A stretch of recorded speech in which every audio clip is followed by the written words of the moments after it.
Media से चर्चा करते हुए एडवोकेट नितिन व्यास ने बताया कि निजी स्कूल कालापीपल मंडी के पूर्व प्रिंसिपल तपन मिश्रा पर एक बालिका से दुष्कर्म के आरोप थे, जिसके चलते 9 वर्ष पूर्व उन्हें शाजापुर सेशन कोर्ट से आजीवन कारावास की सजा सुनाई गई थी। उक्त निर्णय के विरुद्ध तपन मिश्रा के अधिवक्ता नितिन व्यास के द्वारा उच्च न्यायालय खंडपीठ इंदौर में अपील प्रस्तुत की गई थी, जिसमें अंतिम बहस के दौरान अधिवक्ता नितिन व्यास के द्वारा दिए गए सारवान तर्कों से सहमत होकर जस्टिस विवेक रुसिया व जस्टिस पीसी गुप्ता की डबल बेंच ने सहमत होकर तपन मिश्रा को निचली अदालत से मिली आजीवन कारावास की सजा को गलत ठहराते हुए निरस्त कर दोष मुक्त कर दिया।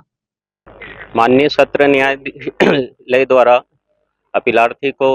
376 में 10 साल की सजा और SC ST में आजीवन सजा का सजा दी गई थी। उसे अपीलार्थी द्वारा माननीय उच्च न्यायालय में चुनौती दी गई थी, जिसमें हमारे आर्गुमेंट को सुनते हुए माननीय उच्च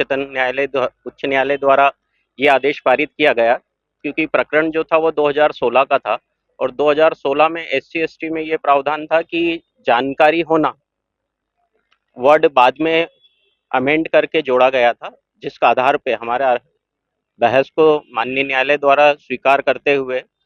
उस अपीलार्थी को SC ST एक्ट में बरी करते हुए और 376 में यथावत सजा रखते हुए उसे शीघ्र छोड़ने का आदेश किया गया है, क्योंकि ऑलरेडी जो अपीलार्थी था वो 10 वर्ष की सजा भुगत चुका था। लेकिन SC ST में आजीवन सजा होने के कारण उसे आजीवन सजा के प्रावधान के अंतर्गत आजीवन सजा रहती, लेकिन हमारे आर्गुमेंट के आधार पर न्यायालय ने यह माना कि SC ST एक्ट के प्रावधान इस केस में लागू नहीं होंगे, इसलिए उसे उसमें बरी करते हुए उसे जो 10 साल की सजा थी उसमें भुगताई हुई सजा पे छोड़ने का आदेश पारित किया गया है। इस तरीके से यहाँ पर प्रक्रिया लगाई गई और कैसी किस तरीके से उनको जो भी सत्र न्यायालय या निचली न्यायालय का आदेश रहता है, उससे अगर कोई भी अपीलार्थी या कोई भी व्यथित व्यक्ति असंतुष्ट रहता है तो उसे माननीय उच्च न्यायालय में चैलेंज किया जाता है, जिसमें जो भी प्रावधान में अपील होना चाहिए उस आधार पे अपील पेश की जाती है और अपनी जो सजा दी गई है निचली न्यायालय द्वारा उसको चैलेंज किया जाता है कि इसमें हम अपराधी नहीं हैं, और कई बार